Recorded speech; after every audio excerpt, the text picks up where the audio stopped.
कैसे हो दोस्तों। उम्मीद करता हूँ आप सब सही ही होंगे। एक और वीडियो लेके मैं आ चुका हूँ और आज मैं आपके इम्पोर्टेंट क्वेश्चन को एड्रेस करूंगा। आरटीओ परसेंटेज को कम कैसे करें। अगर आप भी एक ड्रॉप शिपिंग स्टोर रन कर रहे हो या फिर अपना एक ई कॉमर्स बिजनेस रन कर रहे हो तो आपको भी एक मेजर चैलेंज आता होगा आरटीओ का। आपका प्रोडक्ट वापिस आ जाता है आपके पास। कैसे आप इस प्रॉब्लम से निपटोगे, कैसे आप आरटीओ को कम करोगे, यही हम डिस्कस करने वाले हैं। इंडियन ई कॉमर्स या बोलो इंडियन ड्रॉप शिपिंग का सबसे बड़ा यही चैलेंज है आरटीओ का। क्योंकि भारत में क्या होता है, प्रोडक्ट जितना आप बेचते हो उससे ज़्यादा प्रोडक्ट आपके पास रिटर्न आ जाता है। ठीक है, इसी प्रॉब्लम को हम समझेंगे। कुछ टिप्स है, आपको इन छोटी छोटी टिप्स को इंप्लीमेंट करना है। चाहे छोटा ई कॉमर्स हो चाहे बड़ा ई कॉमर्स हो, आपको अगर इन टिप्स को इंप्लीमेंट करोगे, आप देखोगे अगर राइट नाउ आपका आरटीओ 30, 40, 50% भी मैंने आरटीओ देखे हैं इंडियन ई कॉम के, तो आप इसको कम कर सकते हो 5, लेस देन 2%, 3%, 5% तक भी आरटीओ को ला सकते हो। मैंने बहुत से बिजनेसेस देखे हैं जो कि राइट नाउ 40 से 50% आरटीओ पे है, लेकिन इन सारी स्ट्रैटेजीज को इंप्लीमेंट करने के बाद उनका भी आरटीओ परसेंटेज 5 और 10% के आसपास आ गया। ठीक है, क्योंकि कुछ तो आरटीओ रहेगा। देखो, मान के चलना पड़ेगा। आप अगर इंडिया में बिजनेस कर रहे हो, इंडिया में ई कॉमर्स कर रहे हो, तो कुछ तो रहने वाला है, ये आप मान के चलो। क्योंकि मान लो कनेक्टिविटी प्रॉब्लम है, मान लो आपका कस्टमर उत्तराखंड या जम्मू कश्मीर के एक ऐसे एरिया में है जहाँ पे रीच आउट करना बहुत डिफिकल्ट है, तो वहाँ पे कनेक्टिविटी इशू है। आरटीओ आना वहाँ से मतलब ऑब्वियस नहीं, आप कहोगे चांसेस रहते हैं। दूसरा, और भी दूसरे कारण आ सकते हैं। प्रोडक्ट कई बार डिफेक्टिव चला जाता है, वहाँ से भी रिटर्न आ जाता है, तो वो तो कारण रहते हैं। बट मेजरली क्या है, आपका प्रोडक्ट आखिरकार कस्टमर तक पहुंच ही नहीं रहा है, रास्ते में से ही वापस आ जा रहा है, या फिर कस्टमर बोल रहा है कि भाई मैंने तो कोई प्रोडक्ट ऑर्डर ही नहीं किया। फेक ऑर्डर्स जिसे हम बोलते हैं, इस तरह के ऑर्डर्स को बचने के लिए आज की ये वीडियो आरटीओ को कम कैसे करें। चलिए 1 बाय 1 टिप्स को डिस्कस करते हैं। पहला इंपॉर्टेंट चीज, व्हाट्सएप पे कंफर्मेशन जरूर लो। व्हाट्सएप पे कंफर्मेशन क्या लो जरूर, वही हम डिस्कस करते हैं। देखो, आपने जनरली देखा ही होगा, जैसे ही आपने ऑर्डर प्लेस कर दिया, अब कस्टमर को एक व्हाट्सएप पे मैसेज जाएगा, क्या आपने ऑर्डर प्लेस किया और आप इसकी डिलीवरी रिसीव करना चाहते हो, कंफर्म करें अपना ऑर्डर व्हाट्सएप पर। जैसे ही वो व्हाट्सएप पर ऑर्डर कंफर्म करेगा तभी जाके वो माल डिलीवरी के लिए निकलेगा। ठीक है, यानी कि कस्टमर को डिलीवरी मतलब क्या होगा, कस्टमर ने ऑर्डर प्लेस किया, ऑर्डर की कंफर्मेशन कहाँ पे आ रही है, आपके व्हाट्सएप पर। जब वो व्हाट्सएप से कंफर्म करेगा, मैं तभी अपना माल आगे भेजूंगा शिपिंग वालों को। मतलब व्हाट्सएप से कंफर्म करना जरूरी है। ठीक है, मतलब व्हाट्सएप पे कंफर्मेशन आए कि भाई कस्टमर, अगर तू ऑर्डर को रिसीव करना चाहता है तो इसको कंफर्म के बटन पे क्लिक कर। अगर वो क्लिक करेगा तभी मैं उसे सामान भेजूंगा आगे। ठीक है, सबसे पहला इंपॉर्टेंट चीज। अब आप कहोगे होता कैसे है, ये होता है व्हाट्सएप एपीआई से। अगर आपका शॉपिफाई स्टोर है या वू कॉमर्स पे स्टोर है तो आपको व्हाट्सएप एपीआई लेनी चाहिए। व्हाट्सएप एपीआई जैसे आप ले लोगे तो आपका शॉपिफाई स्टोर लिंक कर दो व्हाट्सएप एपीआई से।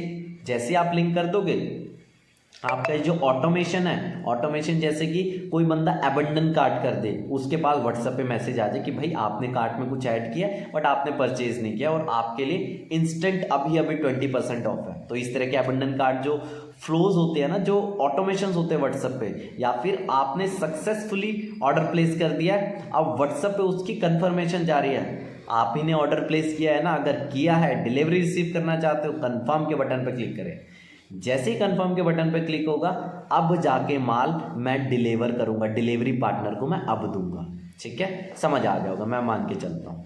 अगला दूसरा इंपॉर्टेंट चीज, अगर आप व्हाट्सएप एपीआई के बारे में और डिटेल में जानना चाहते हो तो आप मेरी वीडियो सीरीज को फॉलो कर सकते हो। व्हाट्सएप एपीआई क्या होती है, अगर आप व्हाट्सएप मार्केटिंग के रिलेटेड सर्विसेज लेना चाहते हो आप मुझे भी कांटेक्ट कर सकते हो। मेरे पास स्पेसिफिकली व्हाट्सएप मार्केटिंग के लिए एक स्पेशल मैंने पैकेज बनाया हुआ है जो कि बहुत से लोग ई कॉमर्स बिजनेसेस में आज के टाइम यूज कर रहे हैं। ठीक है, अगला इंपॉर्टेंट पॉइंट है प्रीपेड ऑर्डर्स। देखो, ये थोड़ा ट्रिकी हो सकता है। प्रीपेड ऑर्डर्स 100% प्रीपेड ऑर्डर कई लोग कर देते हैं। 100 मतलब क्या है, कैश ऑन डिलीवरी को अपनी वेबसाइट से हटा दो। ये ऐसा ऑप्शन है, मतलब यूज़ करना भी चाहिए, नहीं भी करना चाहिए, मतलब हाफ हाफ है। इसमें ही इसलिए बोल रहा हूँ, मेरे बहुत से फ्रेंड्स हैं जो राइट नाउ सिर्फ और सिर्फ प्रीपेड ऑर्डर्स को एक्सेप्ट करते हैं और उनकी सेल इस वक्त 5 लाख 10 लाख पर डे की है। तो लोग अचीव कर रहे हैं, लेकिन आपको लॉस भी है। अगर 10 लाख लोग प्रीपेड देने को तैयार है ना, अगर आप कैश ऑन डिलीवरी भी एक्टिवेट कर देते हो, तब हो सकता है 15 लाख पर डे आने लग जाए आपकी सेल, हो सकता है 20 लाख पर डे आने लग जाए।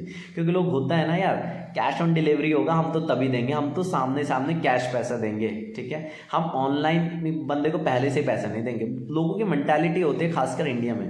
तो प्रीपेड ऑर्डर्स को रखना, 100% प्रीपेड ऑर्डर्स पे जाना, थोड़ा सोच लेना, डबल चेक कर लेना, ठीक है। मैंने कुछ केसेस में तो मेरे लिए बहुत अच्छा हुआ है जहाँ पे मेरा मार्जिन अच्छा था, या फिर बोल लो मेरे जो प्रोडक्ट था वो एक हाई टिकट प्रोडक्ट था। एग्जांपल लेता हूँ, मैंने एक ज्वेलरी ब्रांड को प्रमोट किया था। जब मैंने ज्वेलरी ब्रांड को प्रमोट किया था उस केस में मैंने 100% प्रीपेड ऑर्डर्स लिए थे, और उस केस में ये चीज़ बहुत अच्छी तरह से इम्प्लीमेंट हुई थी। तो ज्वेलरी मतलब सिल्वर ज्वेलरी का काइंड ऑफ एक ब्रांड थी जिनका टिकट वैल्यू एक ठीक ठाक था, जो कि हाई जो भी अपर टियर 1 के लोग लेते थे, तो उनको मैंने टारगेट किया था। तो वहाँ पे मैंने आरटीओ परसेंटेज मेरा कम आने लगा जब मैंने इसको इम्प्लीमेंट किया, 100% प्रीपेड पे चला गया, ठीक है। ये भी आपका इंपॉर्टेंट फैक्टर हो सकता है। देन फेसबुक एड्स पे हम डिस्कस करते हैं। देखो, अगर आप ड्रॉप शिपिंग कर रहे हो या फिर आप इंडियन ई कॉम में हो तो आप डेफिनेटली सी बात है फेसबुक या गूगल पे एडवर्टीजमेंट रन करोगे, ठीक है। फेसबुक एड्स आप जब भी रन कर रहे हो कोशिश करो, अगर आपका एक हाई टिकट प्रोडक्ट है या बोलो एक ऐसा प्रोडक्ट है जिसे कि अपर मिडिल क्लास ही लेगा, तो कोशिश करो टायर 1 या टायर 2 सिटीज़ में सेल करने की। टायर 3 या टायर 4 पे मत आना, ठीक है। मैं बहुत से ज्वेलरी ब्रांड मैंने जितनी भी आज तक ज्वेलरी ब्रांड्स को प्रमोट किया है, मैंने टायर 1, टायर 2, टायर 3 पे गया हूँ, टायर 4 पे मैं आज तक नहीं गया हूँ, ठीक है। तो देख लेना आपको इस चीज़ को इम्प्लीमेंट करना है नहीं करना है। मेरी स्ट्रैटेजी थी फेसबुक एड्स टायर 4 पे ना जाना। टायर 3 पे मैं बहुत रेयर चांस पे जाता था, टायर 3 पे मेजरली मैं ब्रांड अवेयरनेस के पर्पज से जाता था। बट टायर 1 और टायर 2 जैसे कि दिल्ली, बॉम्बे, आप लगाइए बैंगलोर, चेन्नई, कोलकाता, इस टाइप के सिटीज़ को आप प्रमोट कीजिए, ठीक है। क्योंकि यहाँ पे देखो एक अपर मिडिल क्लास होगा, अपर मिडिल क्लास हम मान के चलते हैं क्योंकि इनके पास आपके पेइंग कैपेसिटी होती है। अगर आप इन लोगों को टारगेट करोगे तो आरटीओ आने के चांसेस कम रहते हैं, ठीक है। एक इंपॉर्टेंट पॉइंट आपका एक और है कि अपने पेज को ऑप्टिमाइज करें। जो आपका प्रोडक्ट पेज है, प्रोडक्ट पेज को ढंग से ऑप्टिमाइज करें। प्रोडक्ट पेज के अंदर सारी की सारी डिटेल्स हो, स्पेसिफिकेशन सारी की सारी मेंशन्ड हो, ठीक है। ऐसा ना हो बंदे ने प्रोडक्ट तो ऑर्डर कर दिया बट अब तक उसे यही नहीं पता प्रोडक्ट के अंदर मिलेगा क्या, प्रोडक्ट क्यों मैंने लिया, सिर्फ और सिर्फ ऐड देखी, ऐड से प्रोडक्ट ले लिया, ऐसा नहीं होना चाहिए। उसके अंदर सारी डिटेल्स हो, ठीक है, सारी की सारी डिटेल्स हो। कस्टमर जैसे ही परचेज करेगा उसके कोई कंफ्यूजन नहीं होने चाहिए। अगर कस्टमर कंफ्यूजन में रहता है ना तो आप लगा लो आरटीओ के चांसेस रहेंगे। तो प्रोडक्ट पेज को ढंग से ऑप्टिमाइज करें, प्रोडक्ट पेज के अंदर वीडियो और अच्छी इमेजेस का यूज़ करें, ठीक है। आपने देखा आजकल तो शॉपिफाई के अंदर बहुत सारी ऐप्स आ गई जिसके थ्रू आप अपने प्रोडक्ट पेज को और अच्छी तरह से इन्हेंस कर सकते हो, ठीक है। ये एक इंपॉर्टेंट चीज़ है प्रोडक्ट पेज का ऑप्टिमाइजेशन। एक हमारा इंपॉर्टेंट पॉइंट आ जाता है यहाँ पे जो कि लॉजिस्टिक्स पार्टनर के रिलेटेड। कई लोग मुझे बोलते हैं ब्लू डार्ट लेना चाहिए सर, या मुझे डिलीवरी के साथ जाना चाहिए, फेडेक्स के साथ जाना चाहिए, किसके साथ जाना चाहिए। देखो मैं कहूँगा आप इस वक्त शिप रॉकेट और निम्बस पे जाओ, ठीक है। शिप रॉकेट और निम्बस क्या एग्रीगेटर है ये, ठीक है, शिपिंग एग्रीगेटर है। आप इनके थ्रू जाओ और जो भी डिलीवरी दे रहा है, जैसे ब्लू डार्ट से कभी करवाओ, कभी आप निम्बस, कभी आप अपना डिलीवरी से कराओ, फेडेक्स से करवाओ, अलग अलग डिलीवरी पार्टनर स्टार्टिंग में टेस्ट करो, ठीक है। और देखो किसके साथ डिलीवरी परसेंटेज कम जा रहा है, ठीक है। देखो मैंने अपने एक्सपीरियंस बताता हूँ। मैंने शिप रॉकेट को मैं बहुत टाइम से यूज़ कर रहा हूँ। शिप रॉकेट में स्पेसिफिकली मैं ज़्यादातर जो डिलीवरी पार्टनर यूज़ करता हूँ ब्लू डार्ट करता हूँ, ठीक है। ब्लू डार्ट से मुझे रिस्पॉन्स अच्छा मिलता है। अगर मेरा मान लो प्रोडक्ट बहुत ही कम वेट का, मतलब मान लो कोई ज्वेलरी टाइप है, छोटा सा वेट है, या बोल लो मोबाइल का कोई कवर है, इस टाइप के प्रोडक्ट्स है, तो मैं जनरली ब्लू डार्ट के साथ जाता हूँ। बट कुछ केसेस में मैं मतलब आप कह लो डिलीवरी पे भी जाता हूँ। डिलीवरी पे जब मेरा थोड़ा सा भारी प्रोडक्ट होता है मैं डिलीवरी पे जाता हूँ। तो मेरी अपनी सोच है, लेकिन आप पहले अलग अलग शिपिंग पार्टनर्स को एक बार टेस्ट करके देखो आपके साथ क्या चीज़ इंप्लीमेंट हो रही है। ब्लू डार्ट मेरे हिसाब से काइंड ऑफ ठीक है ब्लू डार्ट, फिर भी अपनी एक बार रिसर्च करना, क्योंकि अगर आपने गलत लॉजिस्टिक्स का पार्टनर चूज कर लिया उसकी वजह से आपको बहुत बड़ी दिक्कत आएगी। ब्लू डार्ट की मैं आपको एक प्रॉब्लम बताता हूँ। ब्लू डार्ट की प्रॉब्लम क्या है, फॉर एग्जाम्पल ब्लू डार्ट का जब डिलीवरी बॉय कस्टमर के एड्रेस पे जाता है, ठीक है, उसने बताया यार कि गाजियाबाद के इस पर्टिकुलर एड्रेस, गाजियाबाद के इस पर्टिकुलर सेक्टर में आ जा, तो आ गया।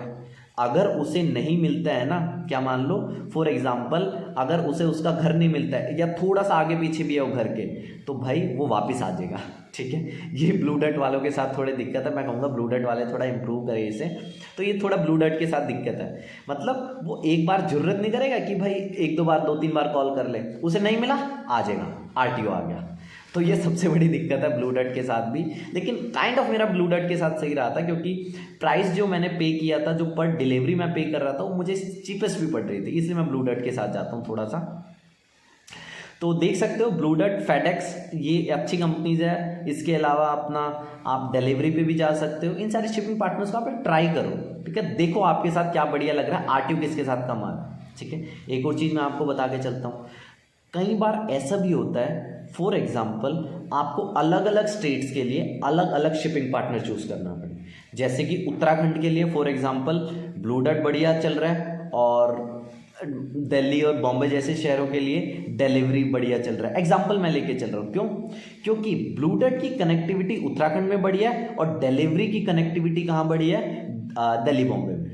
ठीक है, मतलब कि उत्तराखंड के छोटे से छोटे एरियाज में कौन पहुंच सकता है? ब्लू डॉट पहुंच सकता है, बट डिलीवरी उस एरिया में नहीं पहुंच सकता। डिलीवरी की पहुंच है एक प्लेन एरियाज में, दिल्ली बॉम्बे जैसे। तो ऐसा भी एक बार टेस्ट करके देख लेना। मैं अभी आपको सिर्फ एक एग्जांपल दे रहा हूँ, एग्जैक्टली मैं आपको नहीं बता सकता, तो आप एक बार इसे टेस्ट करके देख सकते हो कौन सा लॉजिस्टिक पार्टनर किस स्टेट में बढ़िया कर रहा है। जनरली अगर मैं आपको अच्छे डिलीवरी पार्टनर्स की बात करूँ तो आप शिप रॉकेट लेके रखो या निम्बस लेके रखो, उसके अंदर से आप डिलीवरी, ब्लू डॉट, फेडेक्स, इन सबको आप चूज करो, या 1-2 और है, डीएचएल भी बढ़िया।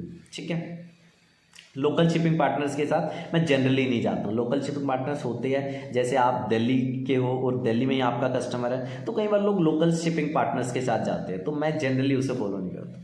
ठीक है, तो ये कुछ एक ऐसी चीज़ें थी जिसे आप इम्प्लीमेंट करके आप अपने आरटीओस को कम कर सकते हो। एक और इंपॉर्टेंट चीज़ बता देता हूँ जो फ्लिपकार्ट करता है। मैं जनरली फ्लिपकार्ट में जनरली कोई ऑर्डर करता हूँ तो मेरे पास एक कॉल आता है आईवीआर के थ्रू। क्या आता है कि सर अगर आपने ऑर्डर अगर अभी आपने आप ही ने ऑर्डर प्लेस किया तो कंफर्म करने के लिए 1 दबाएं। ठीक है, ये वही कर रहा है जो मैं कह रहा हूँ ना, व्हाट्सएप पे कंफर्मेशन ले। व्हाट्सएप पे जब तक बंदा कंफर्म ना करे तब तक डिलीवरी के लिए मत निकाले। सेम वही काम फ्लिपकार्ट आईवीआर के थ्रू कर रहा है। ठीक है, तो उम्मीद करता हूँ आपको ये सारी चीज़ पसंद आ गई होगी। एक जाते जाते एक इंपॉर्टेंट पॉइंट आपको बता देता हूँ, ब्रांड वैल्यू पे फोकस करो। ठीक है, पीआर इन्फ्लुएंसर्स के पास जाओ। मैं हमेशा ये चीज़ बोलता हूँ, आप चाहे कोई वीडियो ऐड बना रहे हो, चाहे आप कोई इमेज, चाहे कोई भी प्रोडक्ट को प्रमोट कर रहे हो, कोशिश करो आप उसकी ब्रांडिंग अच्छी तरह से, मार्केटिंग नहीं ब्रांडिंग अच्छी तरह से करो। ठीक है, कस्टमर जैसे एक चीज़ समझो, ब्रांडिंग क्या होता है, एक सिंपल एग्जाम्पल से समझो। अगर मुझे नूडल्स खाना हो मैगी, पेस्ट करना हो कोलगेट। ठीक है, अगर मुझे फॉर एग्जांपल एक मतलब पानी पीना है तो बिस्लेरी, ये सीधा ब्रांड का नाम आ रहा है। तो इस तरह से अपनी जो प्रोडक्ट है अपने ब्रांड को आगे रखो। ठीक है, ब्रांडिंग पे फोकस करो, मार्केटिंग पे फोकस तो करना ही है मार्केटिंग पे, बट ब्रांडिंग ऊपर होनी चाहिए। ब्रांडिंग पीआर और इन्फ्लुएंसर से जो आप प्रोडक्ट प्रमोट करवाते हो ना, पीआर जो आपके बारे में आर्टिकल्स है बड़े बड़े मीडिया न्यूज़ पे, जैसे कि Hindustan time, Navbharat time, NDTV, इस पे आप पेड आर्टिकल्स करवाओ, पीआर अच्छी तरह से करवाओ, इन्फ्लुएंसर्स के साथ टाइड अप करो। ये ब्रांडिंग पर्पस के लिए बहुत इंपॉर्टेंट है। फेसबुक गूगल ऐड चला रहे हो, सेल तो उससे आएगी, बट ब्रांडिंग पे अगर फोकस करोगे तो जो प्रोडक्ट रिटर्न है वो कभी नहीं, बहुत कम आएगा, कि भाई बंदे को पता है यार वो किस ब्रांड का प्रोडक्ट ले रहा है। अगर आपने ब्रांड पे फोकस किया, ब्रांडिंग पे फोकस किया, तो मार्केटिंग पे उतना खर्चा करने की जरूरत ही नहीं है। ठीक है, तो यही इंपॉर्टेंट चीज़ थी जो आपको ध्यान रखनी है। मेजरली मैंने आपको क्या बताया, अपने प्रोडक्ट पेज को ऑप्टिमाइज करने का। दूसरा, व्हाट्सएप या आईवीआर पे कंफर्मेशन आपको लेनी है। थर्ड, मैंने आपको बताया प्रीपेड ऑर्डर ध्यान से चूज करना। फेसबुक एड्स का मैंने आपको बताया Tier 1 या Tier 2 सिटीज़ पे जाना। इफ़ आपका जो मार्क या बोलो प्रोडक्ट वैल्यू है, एवरेज ऑर्डर वैल्यू है, वो ज़्यादा हो। ठीक है, एक आप जा सकते हो अपना लॉजिस्टिक पार्टनर को आप थोड़ा ध्यान से चूज करना। ये इंपॉर्टेंट पॉइंट्स है जो आपको ध्यान है। ठीक है, आज की वीडियो में फिलहाल इतना ही। आपको मैं जाते जाते एक दो वीडियो का लिंक देते जाता हूं, जिसमें मैंने बताया व्हाट्सएप एपीआई का ध्यान से यूज़ करना। व्हाट्सएप एपीआई से मैंने आरटीओस को बहुत अच्छी तरह से कम किया हुआ है। 30 से 40% वाले जो आरटीओ जा रहे थे उनको 5 से 10% या इससे भी कम में आ चुके हैं कई आरटीओस। ठीक है, व्हाट्सएप एपीआई से आप अपने बिजनेस के लिए सेल्स भी कहीं हद तक बढ़ा सकते हो। आप व्हाट्सएप एपीआई के मेरे चैनल पर दूसरी वीडियोस को देखो, व्हाट्सएप एपीआई कैसे ले सकते हो, व्हाट्सएप मार्केटिंग की सीरीज़ को फॉलो करो। कोई बाकी आप मेरे से कांटेक्ट कर सकते हो अगर आपको कोई भी हेल्प की ज़रूरत हो। आज के लिए फ़िलहाल इतना ही रखते हैं।